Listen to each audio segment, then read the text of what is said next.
G'day, this video is about a robotics interface that runs the SMCC controller card to run. Originally it was written for a laser, but I'm using it for a router.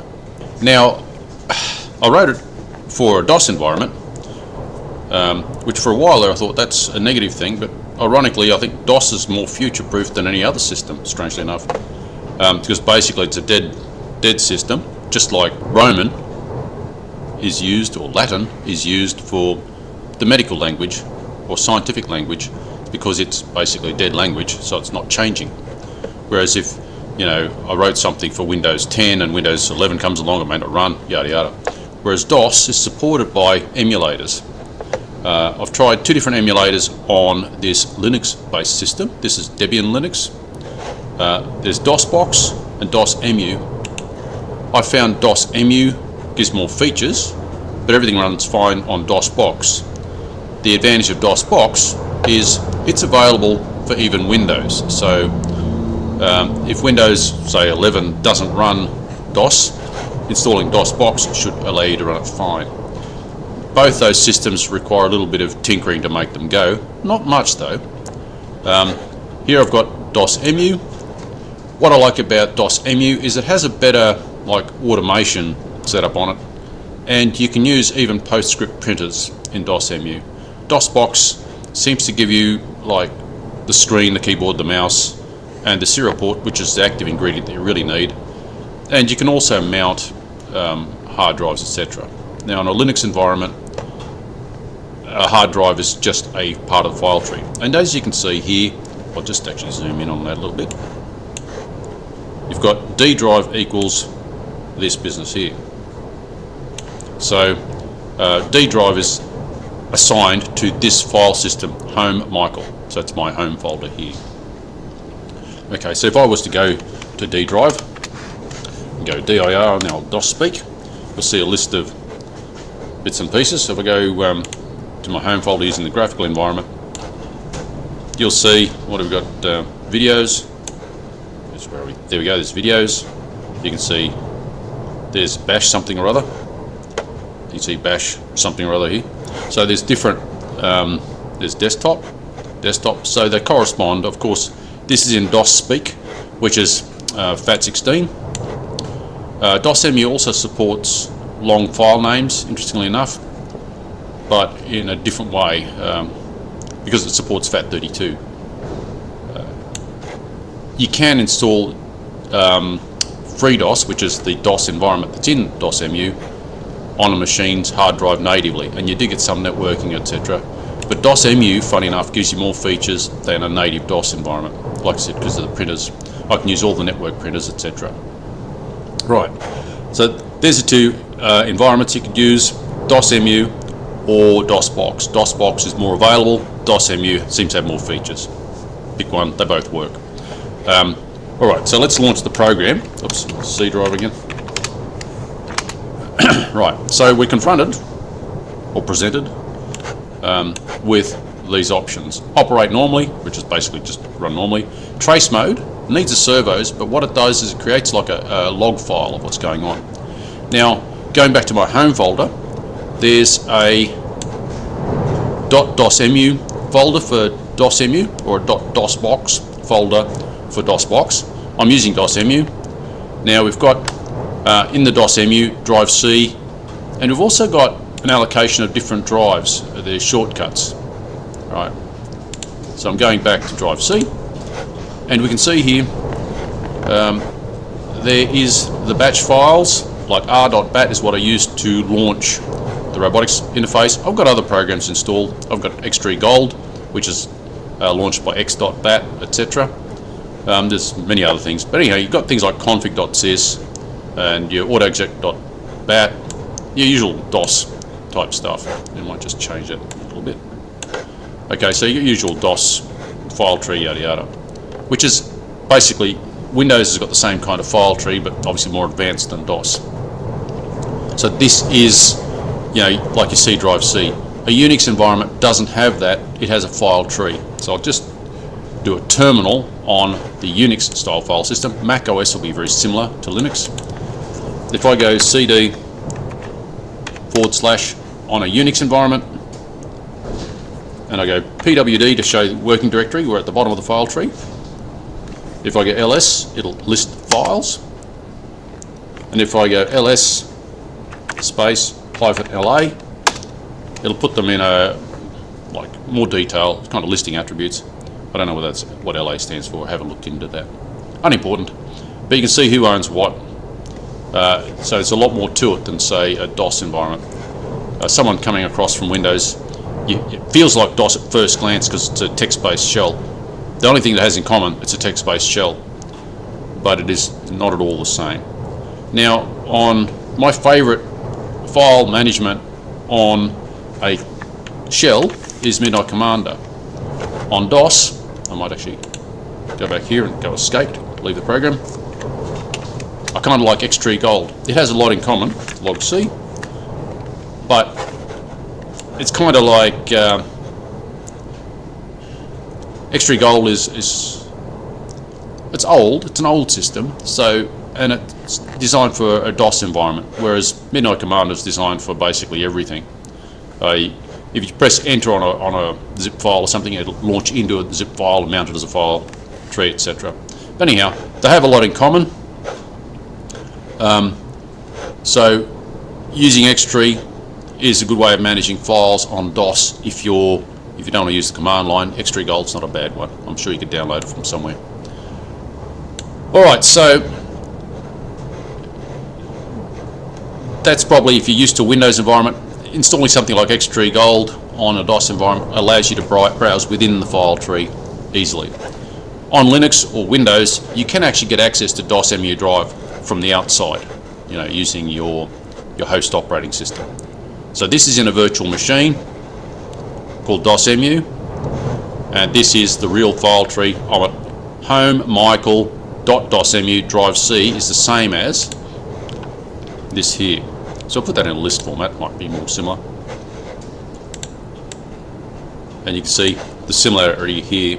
DOS, it only works with capital letters. Now this could be an issue if you're unfamiliar with how that works. Unix, capital A is not at all the same as lowercase a. So if you had a file named lowercase a, that'd be a different file to uppercase A, lowercase a, and that'd be an acceptable name difference. On DOS would get confused. So you'd have to make sure your file names, you don't miss or mess up the upper and lowercase naming formats for DOS. It's not smart enough to handle that. Alright, so going back to here, I'll just get out of here, open on the robotics program again. That's r.bat, which is this file. Okay, pardon me. Operate gives us our machine. Might just... Now this is a little i5. I'll show you what it looks like. It's not much of a machine at all. Where's my... That's the label. Tiny little Dell small form factor computer. So basically it doesn't have a lot of horsepower. The only thing that is special about it is it has... I've got 16 gigabytes of RAM. Leaves me with some overhead, some headroom for doing these sorts of tasks. Like screen recording is a fairly big task for a little i5. Let's just see. Let's open another terminal. NeoFetch. So you can see the specs on this machine. What I do have is I'm running Debian with Cinnamon desktop. I kind of like Cinnamon. It's arbitrary, whatever you want to do. Oh, it's a little i3. It says 4 cores at 3.1 gigahertz, and I've got 16 gigabytes of RAM. So the only thing special about it really is the fact that it's got 16 gigabytes of RAM, and that gives me a bit of headroom for running emulators and things. But the processor itself's, an older machine, but it gets along okay. Alright, so back in here. Inside this DOS environment, there is well, you're presented with quite a bit of information. Up the top here, it says that the controller is active on the top left-hand corner. Mouse pointer is not showing. Then you've got the free memory. When you first run the program, it's worthwhile to go kill. and what that gives you is a clean buffer, and the home position is set at 0,1250, which is 0 in the x-axis, y 1250. You can change it by pressing where are we now? I'm trying to show you the other bits and pieces here all at once. Alright, so we've got on the, I can't show you my mouse pointer. Why can't I show you my mouse pointer? Will the mouse pointer work now? No.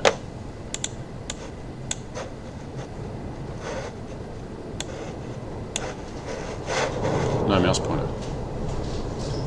I'll close that and restart it.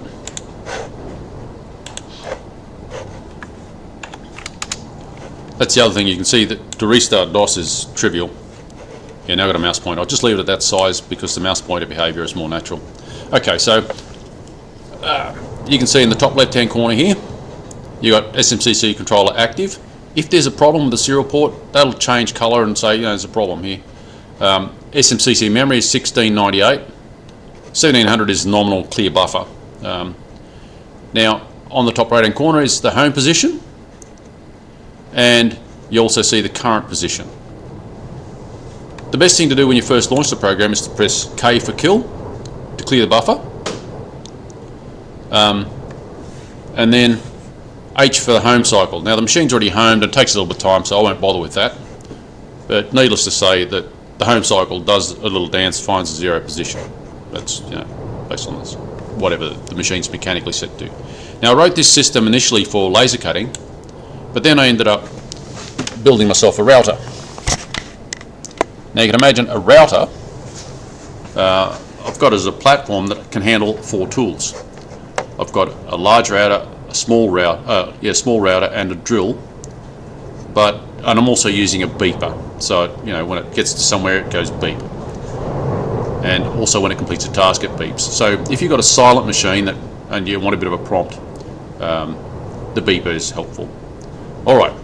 Now going back to our interface program here, you can see the settings and routine, like there's a box here, they pertain to the one line that you have highlighted, right? And the next, it's basically outside any box, is an instruction set as to what keys you can press and what they're useful for. You can see inside brackets, they represent a key press. Right, so we can turn, say, a step mode on by using Control plus S. So that's what, when you see 2 things like that, Control plus S or Control plus W, means you hold the Control key down and press whatever nominated key is. Right, so going back to me, I guess. So the setup there is just the brackets indicate that there's a key inside whatever those brackets show. Okay, so the first line in this menu, going back to our top menu, is go to 2420 in the x-axis, 0 on the y-axis. To access that, you look down, where are we? It's F5 for send to XY, as opposed to, I know this sounds a bit contradictory, but I ran out of options for words. Go to XY is an immediate prompt. So if I go G for go to, it allows me to type in an X coordinate. If I like the X coordinate, I don't type anything, I press enter. If I want the Y coordinate to be different, it's currently at 1250, let's make it 1200. The machine will do the move, you can see, and the beep to confirm that it's finished that task. Now our home position has been changed to that location. Right.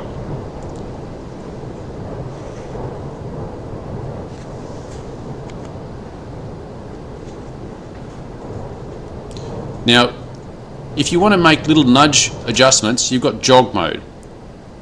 For that, it's just, you press the J key, and you can see here the jog steps are now at 0.5 and 0.5. Now if I press, say, the down arrow on my keyboard,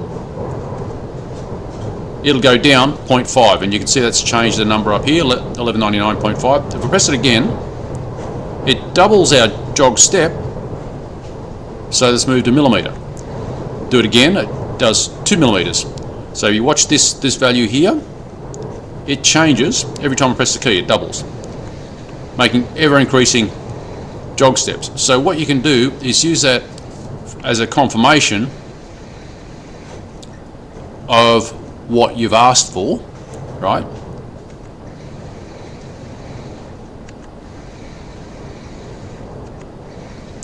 See, it's now gone up to 10 millimeters per step, and it's stopped at that.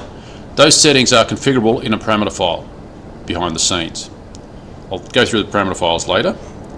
Okay, so now it's going 10 at a time. So if I press that 10 times, it'll change at 100 millimeters. Right, so if I go another 7 times, it'll change that to 1004 millimeters. So 1, 2, 3, 4, 5, 6, 7. Right.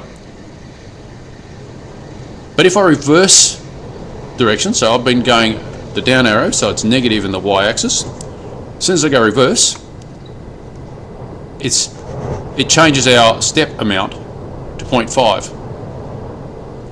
Right, so you're able to go backwards and forwards to zoom in on a place with a resolution of 0.5 of a millimetre. So that becomes our new home position. So if you're trying to find the tool position, you can do it using your arrow keys. Right, so that gives you an ability to resolve down even if you don't know the number. Another thing you can do is with go to is you can type whatever our current value is. So we've got 1005. I'll leave the x-axis alone, so I can go to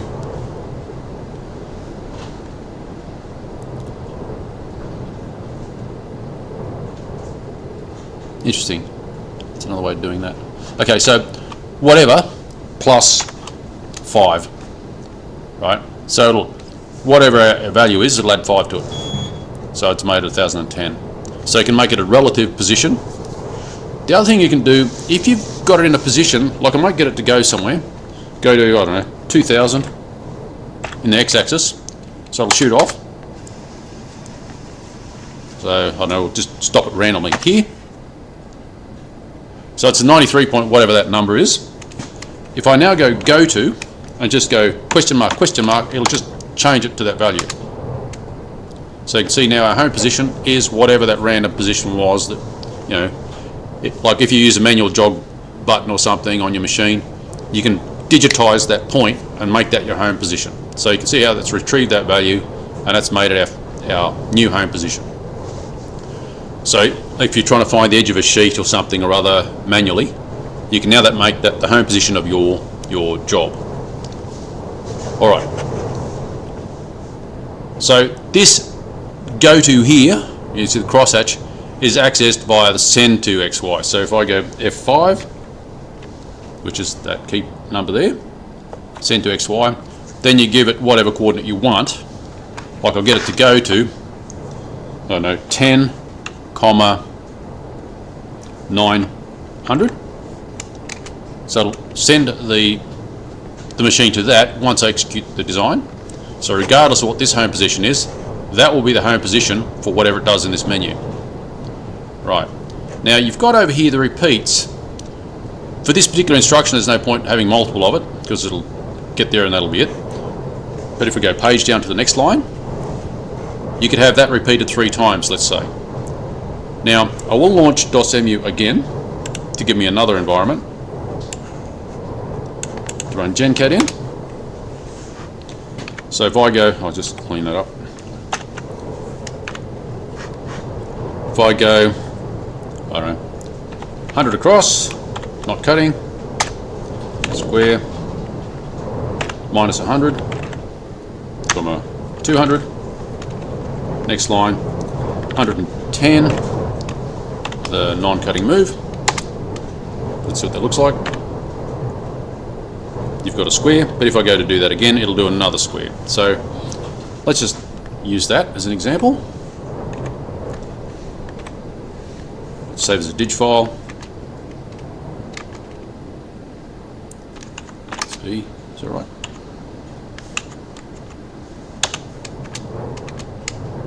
Okay, let's just call it demo. Okay, so going back to to the robotics. If I go N for change the name,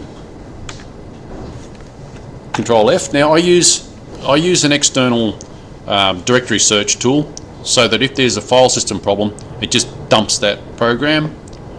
I could have typed the search term. Now you can see there demo, so use the arrow keys to find it. Use demo. Now if I was to run that by going do, I'm going to go D for do and press the space bar instantly, so it's going to pause. And I'm going to go step mode on by pressing S, continue. So I'll go, I'm only just going to do this as a dry run without the machine running, as in won't be cutting, it'll do the dance still.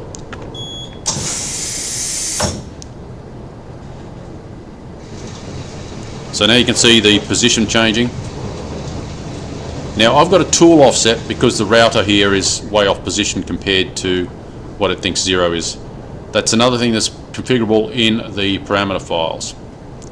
Okay, now if I go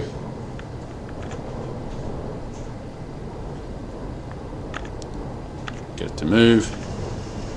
Okay, so what isn't very obvious here is it's basically produced that part which appears to be off the screen, but it's actually because of the tool offset. So perhaps I can change tools, make it a little bit more obvious. So let's change the tool. Select routines. F2.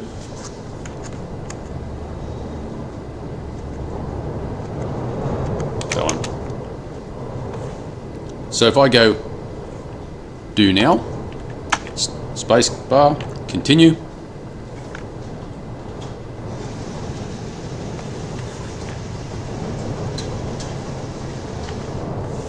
You can see it's, oh, I'll do that again. To run something again, go step. I can go one step at a time. That's a non-cut move, so it's moving.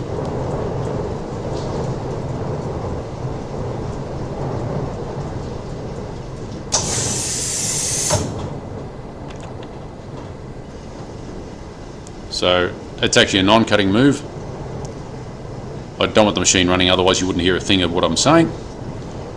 So it's going there.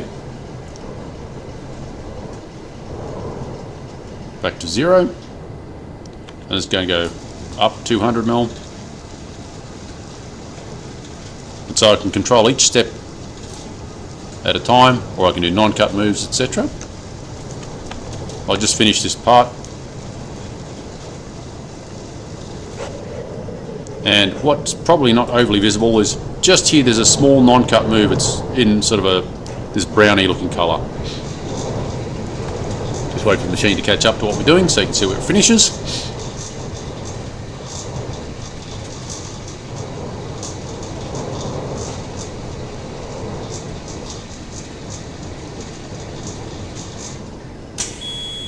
Now, so that design, it has the rectangle, and then it's got to move to the right of 10 millimeters. Okay, so what we can do going back to the menu is change the number of repeats. So R for repeat. We make it, I don't know, let's say 4. And go do, space. Continue step. Now, you can see there are more of those green squares. Green squares are 100 millimeters in size. So I'll just go stepping non-cut moves each time. So it's not actually going to trace at the outside. It's just going to go each non-cut step.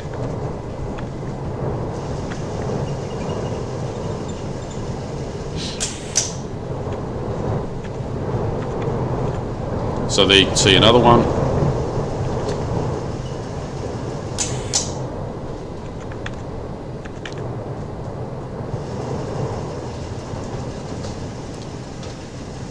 So we've got the option of going step. We can also go point. So if you've got a curve process, you can go through each point that the curve is generated. So you've got non-cut moves, like cut moves or steps.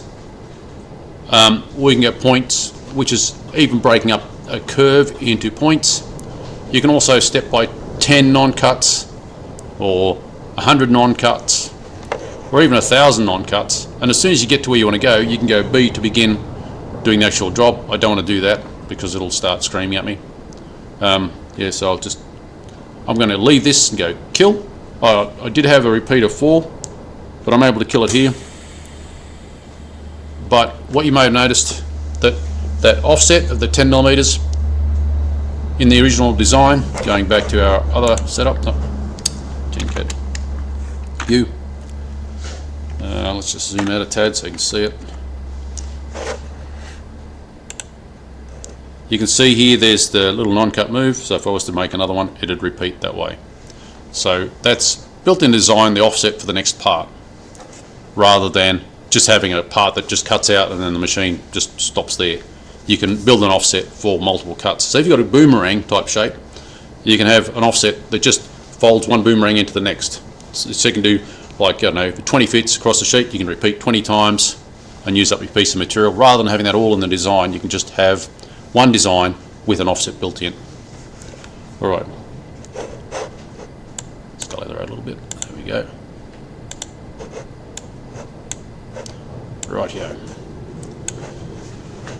Okay, so that's how the repeats can be used to work to your advantage. Now the other thing you can do, let's go back into here in that menu. We can run a prompt. I'll show you what that means. F1 to run a prompt. Prompt ready for new set. Right, page down. And we can run that set, let's say, I don't know, 100 times. Okay, let's see what that does. Right, so I'll get to pause at the end, continue.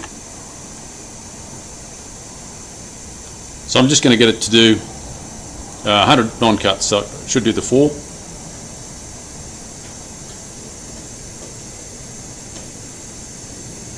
Now it's prompted me, ready for new set, C to continue, E to exit. So if I go C to continue, it goes back to the original home position and repeats over and over again. Alright.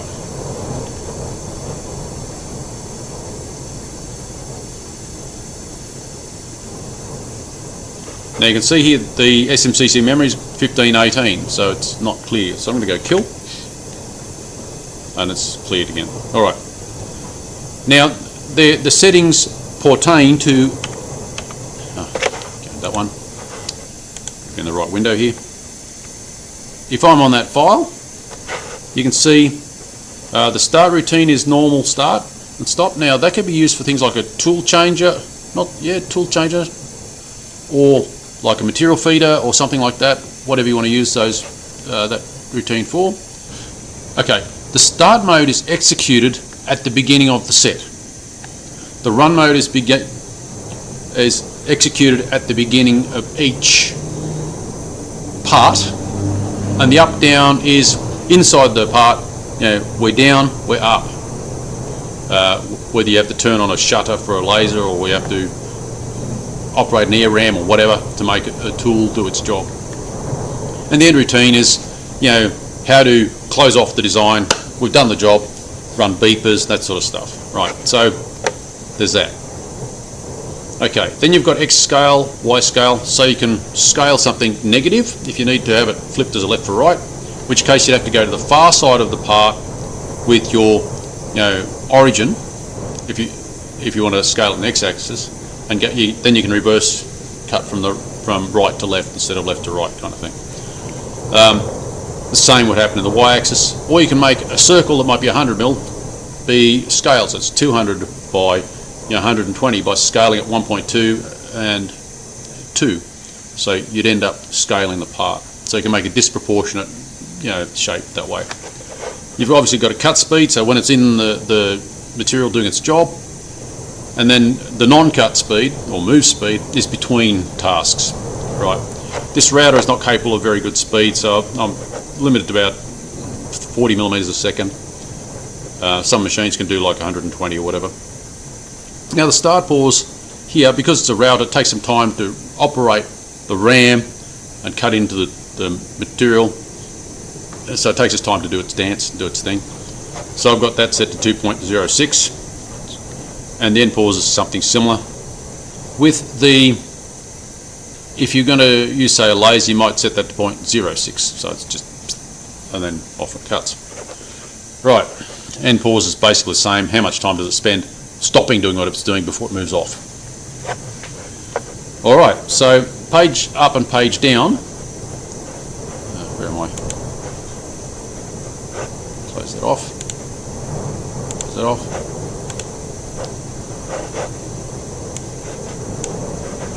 It's annoying that the mouse pointer doesn't work. Okay, so here on this part of the window, you can see page up, page down to choose which line we're on. Inserts to insert a line, so if I press the insert key, it actually duplicates the line we're on and moves everything down. Alright, so delete a line, same reverse. Wipe to defaults, self-evident.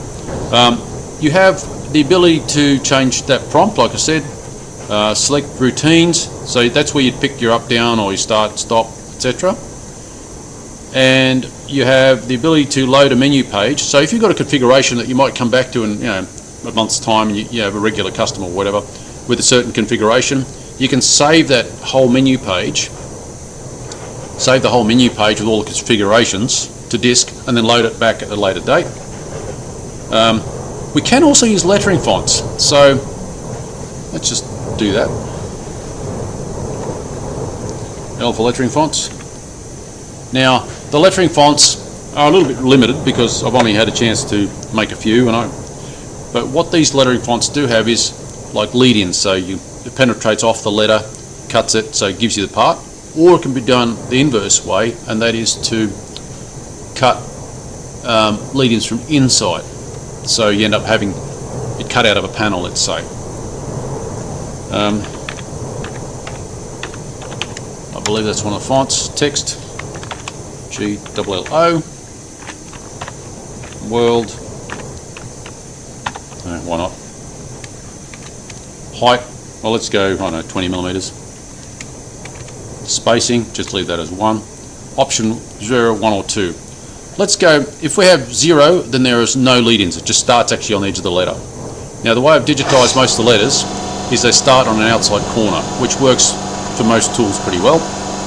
But if you need a lead-in, let's go 1, because I can't remember which way it goes. I can see there's the option. It says the word panel. That means it's designed to waste the letters and keep the panel. Right, so get a page down. I'll delete these couple of lines. Page up. Right, so if I go do step space,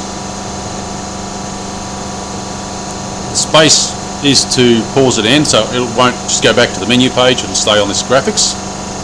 I'm just going to go H for 109 cuts, so it'll show us what it's going to do.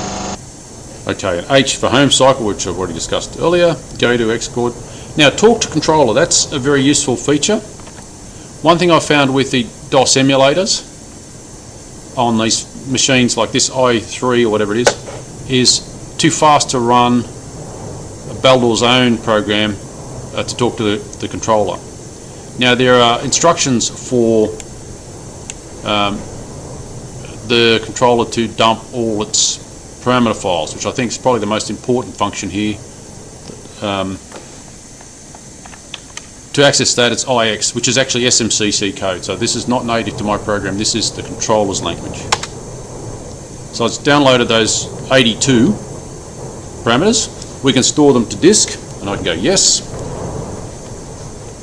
See, I just got iparams. It's not too long. Yes. Okay, so let's see where that is.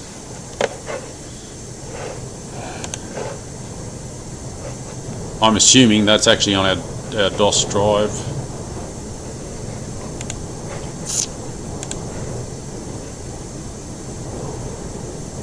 Here we go, iparams.dart. That's today's date. Open with gedit. So basically,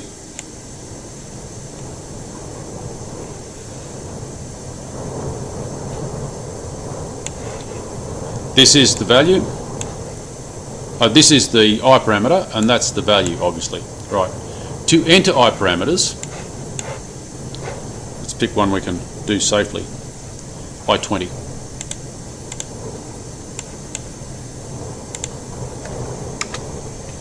So you do I2, actually that was, just make sure I got that right. 160 is our value. So if I20, come on, you, 20, let's say 200. Go IX, I20 shows up now as 200 on that file. Okay. Now, to get them to save using the controller's own speak, you type capital S. I'm not going to do that because I want it to keep the 160. So I'm going to just make sure it's I20160. So I'm restoring it back to what it was. To confirm that, IX 20, yeah, 160. Now to get it to save, capital S, stores it in the controller's memory. So that's it. If we reboot the controller, those parameters will come up. So unfortunately I haven't got a way of loading these files and pushing that to the controller. I haven't written anything for that. But this is a good way of making sure that your parameters match. If you have to change the controller or whatever, you've got those parameters recorded to come back with the new controller. Right, so going back into the talk function, to get the p-values, you type p, that's capital P, lowercase x. Now these are basically variables that my program uses on the fly for things like start, pause, move speed, just various variables to be used to pass to instructions in the routines, but it's actually, they're held by the controller. It's a way of saying, here's some variables, hold them, and then use them in those routines, like the up-down routines, etc. Now with the up-down routines, now I'll just use it in the Unix world here. Going to our DOS mu, because I'm using DOS mu, drive C, the PRIWIC directory. So go into routines. I'll go to the router up-down. Okay, in this routine I've got like help prompts, what they mean. Right, so you can see that tilde E is for end pause, the tilde M is for move speed, yada yada. So in this example here we have the up part, which is reset machine output 2, dwell for whatever that tilde E is, and feed rate of whatever tilde M is. Now that's using the P variables. I'm not sure which variable tilde E is. Now they change on the fly, so what I'm looking at in, where are we now? In here, these variables may not be what's used in the actual, what I'm seeing here, not necessarily the ones that were used inside the task. They might be residual from whatever the last thing that the controller did, what we're looking at here. So these may not be exactly live to what you are running. They're kind of the leftovers from whatever the controller last did, rather than what's current in your settings in the menu. That makes sense. Yeah, they're in the controller, they're not in your control program. Yeah, hard to explain. All right, so that's the tilde E refers to the end pause. See if I can make any sense out of this for timing. End pause is like 2 seconds. Well, that looks like start pause. 10240. That could be the feed rate 724 1024.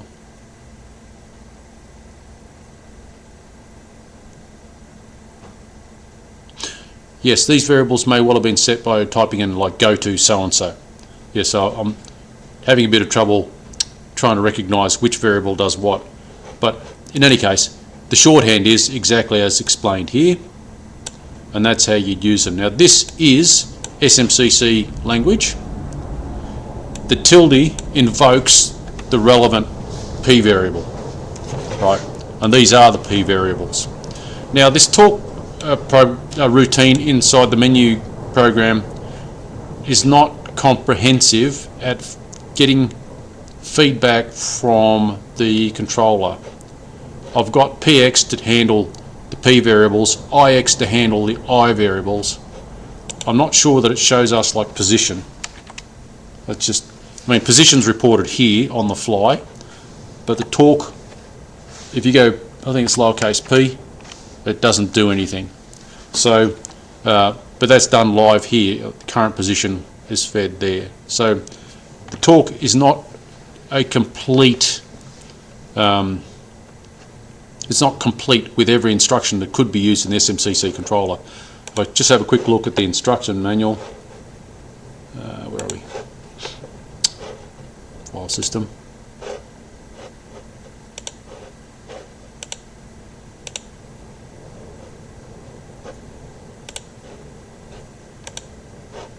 Right, so this is a scan of the manual. Oh yes, here we go. See, IX is our, send the group. Where's that? Where's my mugshot? Where's he gone? Visible on all spaces on top. Yeah, that's cool. So the IX gets, asks for all of those variables, but I can't say P or V. I don't think that works. It is not a complete set of response. Oh, we do have velocity. Okay, velocity, I think. Velocity is 0. Okay. P. No.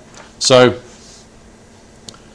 it's an incomplete set. So it doesn't work exactly. It's not a complete range of instructions. But what it does do is it works on basically any speed of Intel AMD processor. It's x86 stuff. Yeah, so that's a little bit of a shortcoming. I haven't had a need to work around that yet, so there's that. There's some binary instructions that the SMCC program works with. Yeah, so that's not a complete replacement for the SMCC's interface. But the SMCC's, I think I got it as utility here. It is, it just won't work. So I'll try that again. Let's leave. Go utility again. Yeah, I've got it the biggest, the largest clock speed multiplier sort of thing, and it's still too fast for the response of the SMCC. Right, so I found a workaround. Although the utility doesn't work within my program, if you leave the program, I've copied the utility called slowint into the PRIWIC directory. So slow int 1 space E enables this slow, I think it's slow interrupts. Anyhow, so that's been installed. It's running, like a resident program. So we run the SMCC program, searches all the cards, you can see that down here going on. It's found one card, F1, so it's reading the I parameters at a nice steady pace, not doing anything ridiculous. There are no dodgy numbers, all nice and solid. Okay, what's the next one? Escape out of that. P variables. Next one, C definitions, which I don't use any of these myself, so M definitions,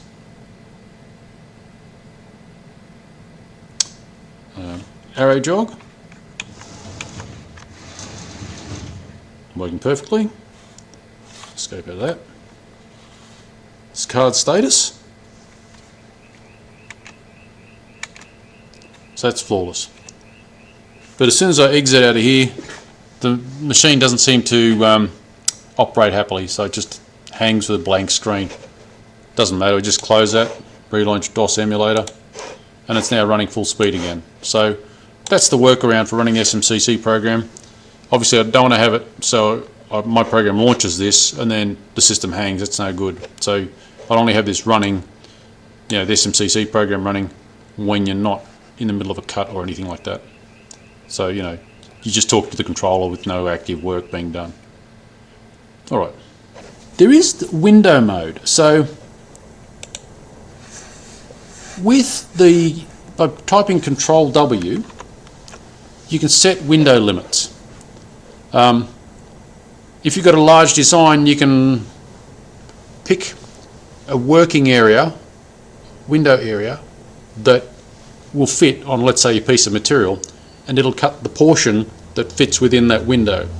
So if the design is 2 or 3 times the size of the sheet, you can use this to control the portion that you're cutting by defining the window size, which gives you your sheet size, and then go to like minus whatever off the table, and it'll just cut the bit that's inside that window. So you don't necessarily have to chop up the design.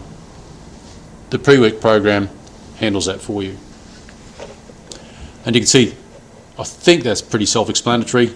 Minimum X and Y, maximum X and Y, mode, whether we use the table limits, which is the default absolute maximum of the table, or using the window limits that are defined here. So if you need to do it, I think you'd figure it out pretty quickly. Alright, what else do I have here? The orientation, using Control O, you can pick whether it's rotated, but naturally if it's rotated around the start point or the home position, then you may actually have to move the home position across so that when it's rotated, it starts in the right, on the right side of the shape, if that makes sense, because you've basically made whatever was X and Y, and I know my camera's reversed. Maybe I can't flip that, I don't think. Can I? Can I flip it now? I can. Okay, so now, so your X and Y coordinates are like this, that being X, that being Y. When you rotate, you end up with your Y being a negative X and your X being a positive Y. So you have to change the origin so it's on the right hand side of the part, so it's can cut to the left, if that makes sense. Yeah, so there's that orientation thing can get you in trouble if you're not thinking about it. That orientation also does not save. So when you leave the program and come back, it's not there again. So it is a temporary thing that it kind of throws away on restarting. There may be another variable that does that too, can't remember. But in any case, it's a useful tool if the design is designed the wrong orientation. You can rotate it, but you've got to think about what you've just done with the origin of that part. No, origin of that part. Do that way. All right. Back to reversed. What else do I have here? Now, do is different to again. Do starts with whatever you left off, and let's say you're cutting a part that has that offset, and you do again, it'll start from whatever it finished last time and consider that the new 0 point for the new part. So it's doing it fresh. So if you go do 5 times and you've got an offset, it'll move across the sheet every time you go do. If you go again, it'll do whatever it did with the start point that it did have, but it will respect any like speed changes you might make or scale differences. It'll start from the same origin, but you can change the relevant like scaling or a move speed and that kind of stuff based on your new instructions in the menu program. I hope that makes sense. So again, basically keeps your origin but reads the list again, kind of thing. But it doesn't regenerate. the same. If you want to make sure that everything's generated from scratch with your whatever your home position is, you've got to go do. But again is best for just repeating whatever you did last time.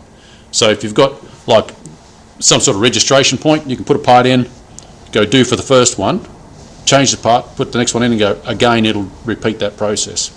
Or if you've had to kill the task, maybe there was some obstruction or something, and then go again, it'll repeat that task. And you can go again step, like if you have a very complex cutout with maybe like a lattice or something like that, where there's hundreds of cutouts and there was some sort of reason to stop in the middle of it, you can go again step and go, step through the non-cuts. Rather than doing each cutout, it just goes to the next position. And if there's lots of them, you might go 10 non-cuts or 100 or even 1,000 if it's a really complex shape. So you can step your way through the parts and then go begin at that point and it will continue on. So again is good for retracing whatever you did last time. Yeah, which is different from do. Home cycle, utility. The utility is a SMCC utility. I have not been able to get that running reliably on these faster machines. That's kind of too fast for DOS. The calculator and notepad, I'm not sure they've got that still implemented. Yeah, it's not implemented. Okay. Oh, there's a parameter missing. Okay.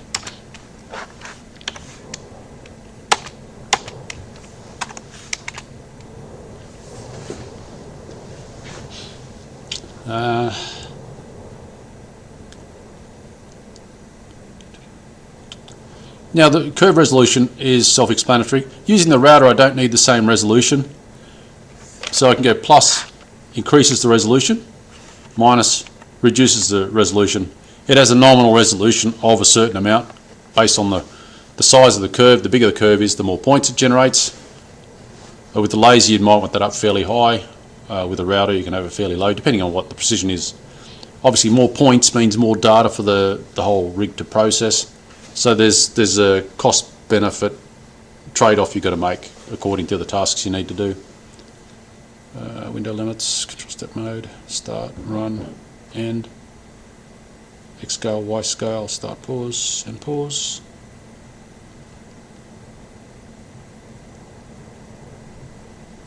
Right, now another thing that can be done with like that send to, let's just do that.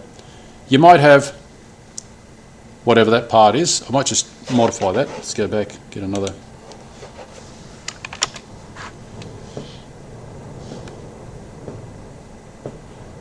Generate. I might just go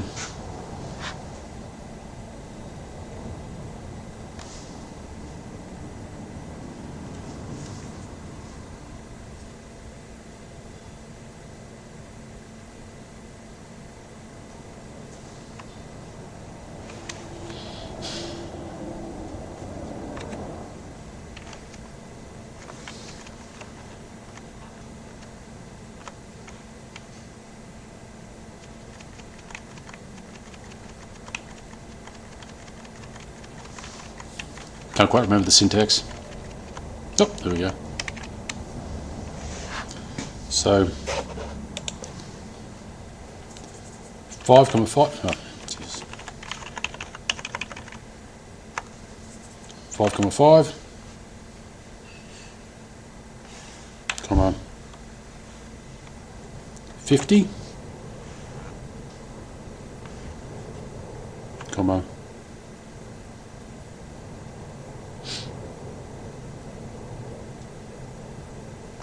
Can't remember the kerning how that worked.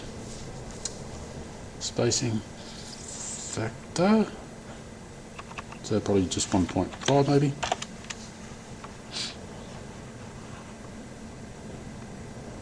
Option for lead-ins. Just leave that as is.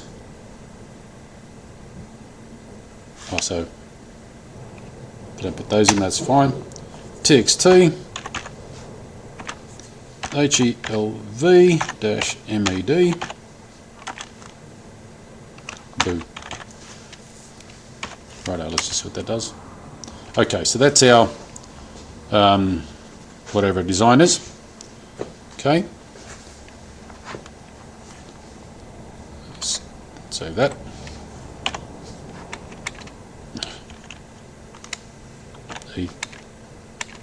Just going to call it boo.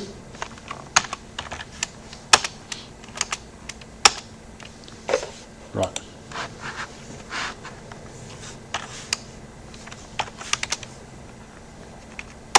No. Right, so send to F5. So let's say I might set one work field for 100 in both ways.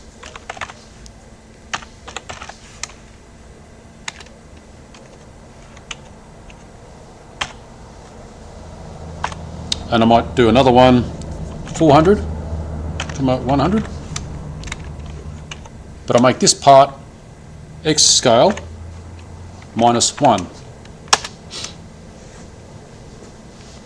So what that will allow me to do, at 100, 100, I might have a registration point on the table to do a boo the normal way.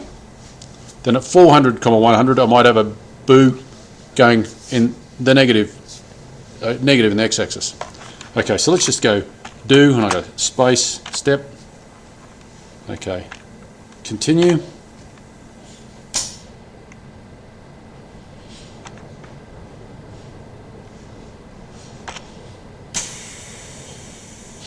Okay.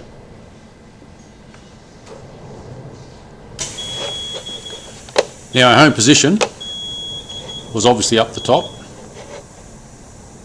So you've got boo and boo.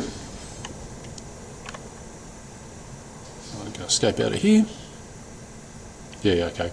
So even though my home position was 690, 924, it sends it to 100, 100. So regardless of where the machine is, it's going to go to that location, and that's going to be registration for the first part, and then it's going to go to our next one, and this is going to be cut in a scale of -1 in the x-axis. So we're able to make 2 work fields. There's no reason why you can't set up, say, 10 work fields or whatever that menu space will leave for you. But you can have different parts laid out, even using the same design, making a mirror image. So you can have a left and a right with 2 work fields, and you set up the work fields according to that. So I think that's probably the best explanation for having that. Like I said, you can have multiple work fields. I was cutting out photographics out of, I had 4 workstations set up on the laser, cutting out these, they were frogs of all things. And so that I had a work field, and by using the prompt and repeating, I was able to produce like thousands of parts, changing the parts out each time. But the prompt would ask, do you want to change the parts now? Okay, and so because the machine's stationary, you could actually keep the thing fed with new material, continuously cutting. The machine didn't have to stop, so it was quite efficient by doing this menu arrangement. And it leaves you flexible to change your layout according to whatever you need on the day or on the job. So again, you could save that configuration and then load it every time you have to reuse that. So if you've got a production situation, this is actually a very useful tool. Okay, now what I haven't explained is, it's probably obvious, but it may not be. I've got nominally a green, like just a square space allocated on the bottom right hand corner, which kind of gives you an overview of the area that your machine can work. Now the blue is the actual window limits, or the table limits, specified in the configuration of the machine. So your machine may be more bigger dimension in the x-axis than the y. This one's got a bigger y-axis than the x. So the blue line indicates the shape of your machine. The square green line indicates just the space that I've allocated on the screen for it, which I can't really change. Yeah, so that blue line indicates your machine's size, and the dot there, you can see there's a highlighted dot. If I start moving it, there we go. Yeah, so you can see the blue indicates a relative layout of your machine and where it is currently. There's a lot going on in the routines directory. I don't know how quickly I can explain that. I'll start with the main directory. That's probably the best way to start with this thing. Now these are file name lists. There's nothing in that one. Cool. Okay, that's a list of files in a folder. Now you can see 1-1, 1-2, da da da.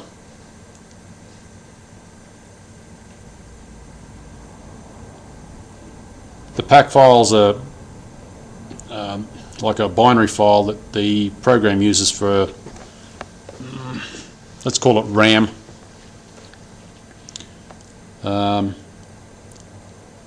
We've got the beep routine and the beeper routine. Let's have a look at that. That's to set the machine output 5 on, run for 300 milliseconds. 1024 is the milliseconds. So it's about a third of a second on, reset. You need to have a small delay after any instruction for some reason just to make sure it executes. Don't know why, but it's an SMCC quirk. And beeper is like at the end of the job it'll beep a few times. So it's a repeat cycle of turn on the machine output, turn off the machine output. That's what set is, turn it on. Reset is turn it off.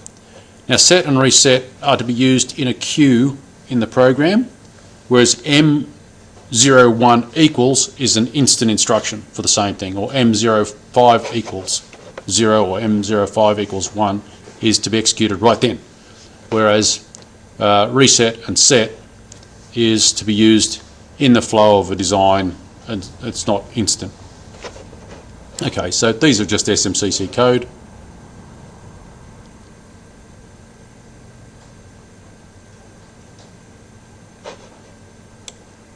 There you go. Yeah, so that's all in SMCC code, which is where that one. Yeah, so this is strictly SMCC code. Now menu.prm is the parameter file for the menu program. Yeah, you need to have that to always be at the 40th character or more. It can be more, like you can do this. That's okay, but not less, because otherwise it'll be read as part of this, or could be, depending on what the parameter is.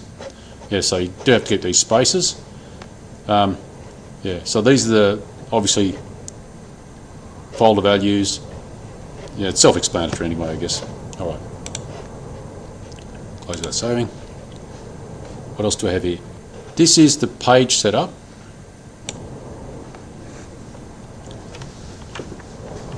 You do and kill. So that setup.page would have been updated. Yep, reload. Okay, so that is the whole menu layout that's passed to the execution program that does all the work. Right. And set.dart. I think that is the parameters for the Windows. Yep, there you go.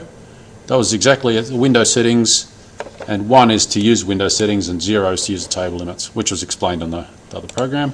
Fonts. Here's where the list of fonts are. They're the names of each font. So whenever you call up the name of font, that also applies to GenCAD. These are the names of the font you can type in. Yeah, going routines. Let's go in the routines. Now you can use those routines to do other tricks, not just the tools, but also pretty different execution styles. So let's just, as opposed to mass murder, you can double up and down. So this one I've named double, so it's doing something twice. Set 03, and then reset, then set again. Okay, so it's doing 2 penetrations. Maybe it's to clear a tool, or maybe to redo it. This would have been a drill cycle probably. Yeah, double drill, that's it. That's what it is. Read what's in front of you, Michael.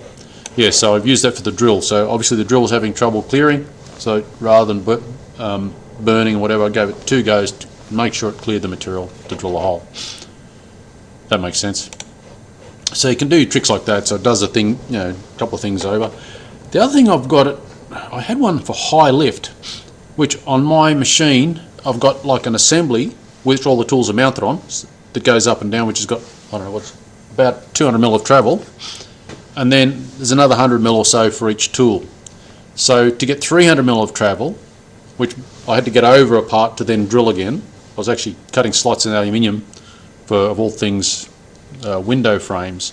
So I had to get the tool over the top of an extrusion to then do another penetration. So I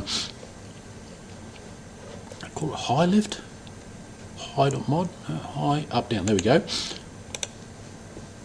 So I got it to reset two parts of the machine, so 0, 1 and 0, 2. You see reset 0, 1, reset 0, 2, and set 0, 1 and set 0, 2. So I was able to use two different machine outputs at the same time, so I'd run both RAMs at the same time. Yeah, so you can be creative on how you use things. Now, with another thing I did similar to this was using a gas mix, like two gas valves. I used oxygen for a portion of time, then got it to switch to, I can't remember whether it was nitrogen or air. So I was going through with oxygen and then continuing on with air, but I found the bleed times were a bit lazy, bit wasteful. But in any case, depending on what your setup is, if your valves are close to the tool, you can actually just change your gases on the fly. You could even add water injection, or whatever the purpose is. You can add anything, whatever your machine outputs are here, and any timings. You can use the menu-based timings, or you can have a direct, like I've got 100 milliseconds there, versus using this dwell cycle of whatever the, what's this, start pause. So you've got the start pause invoked here, and just a manual parameter there. So one might be specific to the parameter that you're setting up, and the other one might be, adjustable within that menu program. Yeah, so you can do a lot with the routines. It's a pretty open-ended setup. It's hard to imagine where you might go with that.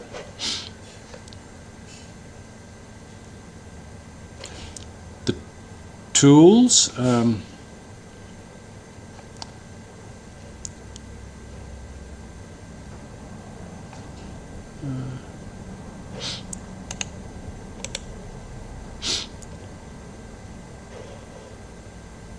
Yes, rather than having the menu program seek the file tree for these files, everything's in a list that is just what it's going to use. So you could actually have a whole lot of files here that you never want the menu program to actually load, even though they would be something you could use. But because there's such a potential for it reading a file you really don't want it to use, I've got it so you include it in the list. If you don't want it to use it, you exclude it from the list, or take it out of the list. So this is the up-down dot list, right? And a lot of things are done that way. I've deliberately not had it seek the files, but rather work from lists that are preordained, let's say. And so you can, you can work with confidence that it's only going to allow you to pick the things you want it to. I guess it's a bit more idiot-proofing. It's a little bit harder to configure, a bit more idiot-proofing. Is it harder to configure? Yeah, anyway, I guess recovering from a disaster is harder than having it like that, yeah. All right.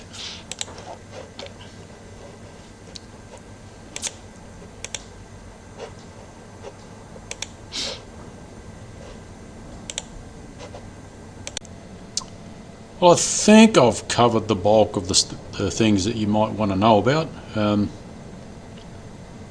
Yeah, I guess ask me anything you need to know. Not sure whether I'm making this video just for one person or open internet. I guess if this does end up on YouTube, feel free to like, share, subscribe, ask a question, leave a comment. Bye for now.